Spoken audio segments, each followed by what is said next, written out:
हमारा खेमदास जी महाराज ने ये पुराण का अंदर दो बात क्लियर लिखी कि हम सबसे झगड़ा करा मामला सुलझी जाएगा, पैसा से पैसा वाला से तकरार करो तो कहीं न कहीं मार्ग निकल ही जाएगा मामला सुलझना को। लेकिन महाराज ये दो बात जरूर याद रखना कि संत से और सती से कभी तकरार मत कर लेना। ये दोनों शक्ति ऐसी शक्ति है महाराज, ये चाहे तो बिना अग्नि तबाह कर दे। हम सती न को इतिहास जब पढ़ा तो हम कहीं देखने को मिले, सुनने को मिले, पढ़ने को मिले, जानने को मिले, समझने को मिले कि सती अनुसुईया सती तत्व का बलबूता का ऊपर तीन लोग का नाद ब्रह्मा विष्णु महेश को बालक बनाया और पालना झुलाड़ दिया। इधर महाराज सती सावित्री जी का सती तत्व देखा जाए महाराज, सती सावित्री ने भी अपने पति सत्यवान के प्राण यमराज के पास से वापस लेके आई थी। इधर सती वृंदा का अगर हम सती तत्व देखें महाराज तो सती वृंदा के सती तत्व से जालंधर संग्राम में भगवान शिव निहारी रहता। भगवान नारायण ने जालंधर को मारने के लिए कई शक्तियां प्रहार करी महाराज, लेकिन जालंधर नहीं मरे। क्यों नहीं मर रहा था जालंधर महाराज?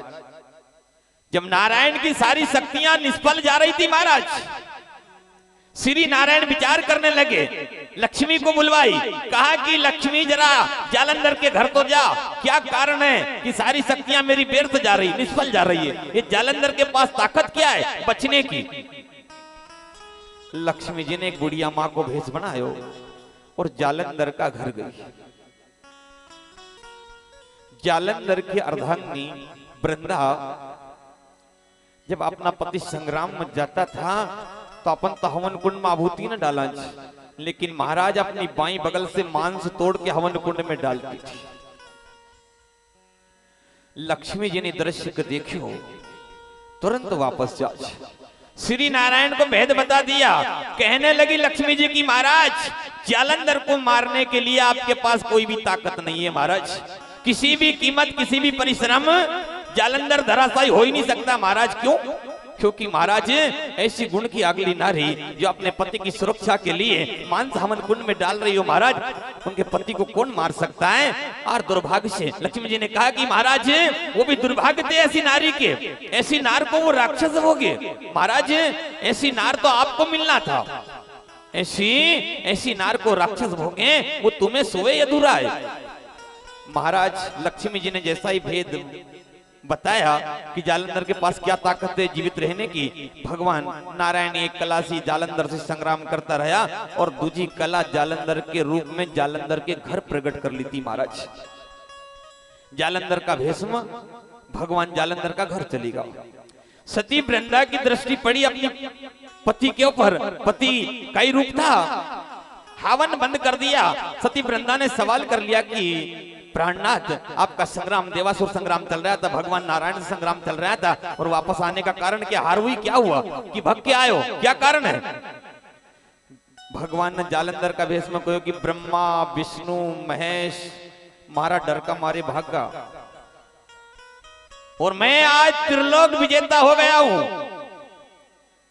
सती वृंदा ने विचार किया कि जब जीत हो गई है, संग्राम समाप्त हो गया, अब क्या हो सकता है हवन करने की महाराज? जैसा ही हवन बंद किया भगवान ने दूजी कला से बाण चलाया, जालंधर को रणभूमि में धराशायी कर दिया महाराज, धराशायी। लेकिन उस समय सत्यवादी लोगों को घर से जवाब नहीं मिलता था, तब तक काया से प्राण नहीं छोड़ते थे, नहीं निकलते थे महाराज।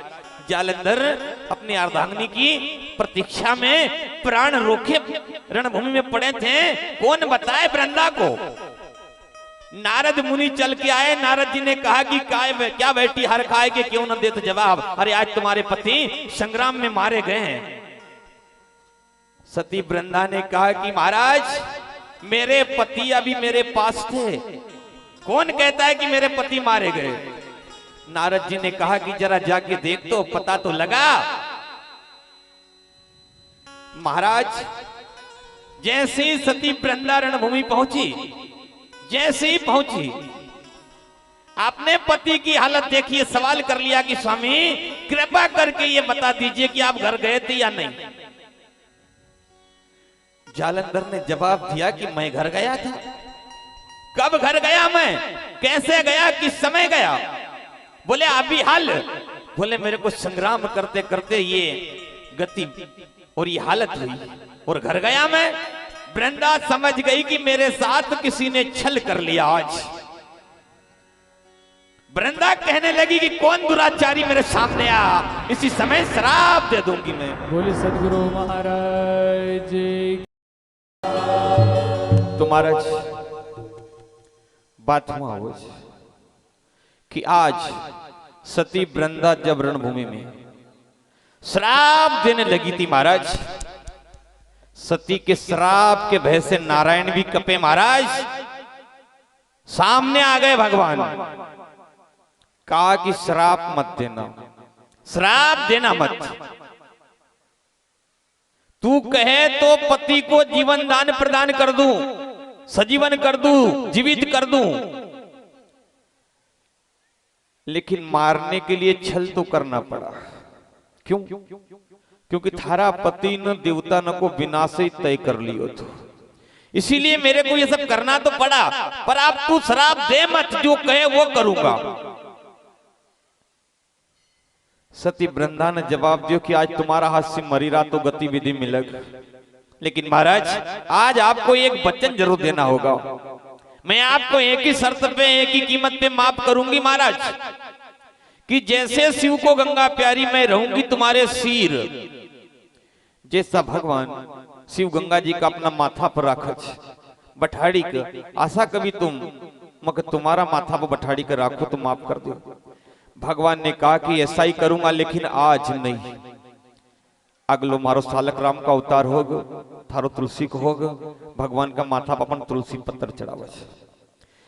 कहने का मतलब ये महाराज कि संत और सतियों की बड़ी टेढ़ी खीर है, कभी इनका से तकरार करना ही नहीं महाराज।